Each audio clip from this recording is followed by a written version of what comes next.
Hello everyone, welcome to back my channel. I hope everyone is having a wonderful day. Before starting the video, please go ahead and hit the subscribe button and give this video a thumbs up. On Wednesday's episode of the game show, returning champion Kelly Prulks takes on newcomers Essex Hirsch and Dana Keene. During her first Jeopardy game on Tuesday, Kelly won with a whopping total of $16,801.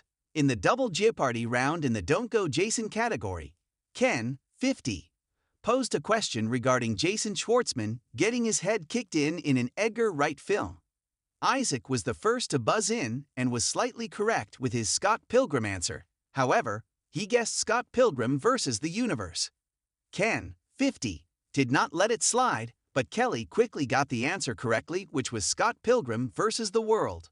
Scott Pilgrim is a series of comic books created by Brian Lee O'Malley, where the 6 original volumes were released between 2004 and 2010. In order, the books are Scott Pilgrim's Precious Little Life, Scott Pilgrim versus the World, Scott Pilgrim and the Infinite Sadness, Scott Pilgrim Gets It Together, Scott Pilgrim versus the Universe, and Scott Pilgrim's Finest Hour. In 2010, Scott Pilgrim vs. the World became a hit film starring Michael Cera, Chris Evans, Mary Elizabeth Winstead, and Brie Larson. In an online Reddit forum dedicated to the nightly show, fans called out Ken's Scott Pilgrim call. One wrote, "Ken, seemingly, not accepting Scott Pilgrim and requiring the full Scott Pilgrim vs. the World, has me wondering if there's a hard and fast rule about movie titles and subtitles. Or if it's more vibe-based on the judge's part?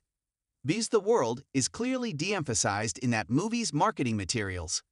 With the full Terminator 2 Judgment Day instead of just Terminator 2.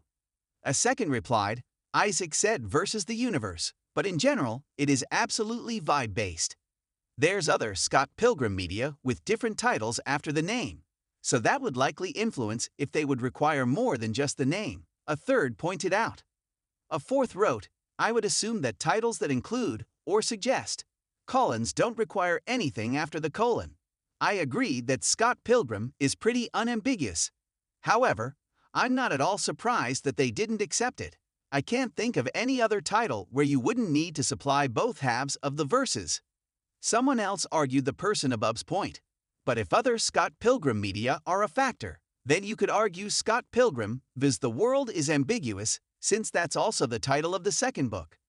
By the end of the first round, Isaac was in first place with $4,000, Donna in second with $3,900, and Kelly in last place with $3,600. By the end of the round, Isaac was way ahead of his competition with $18,000, and the others with $8,000 and $8,300. The final Jeopardy question based on historic women stumped all 3 players. Isaac finished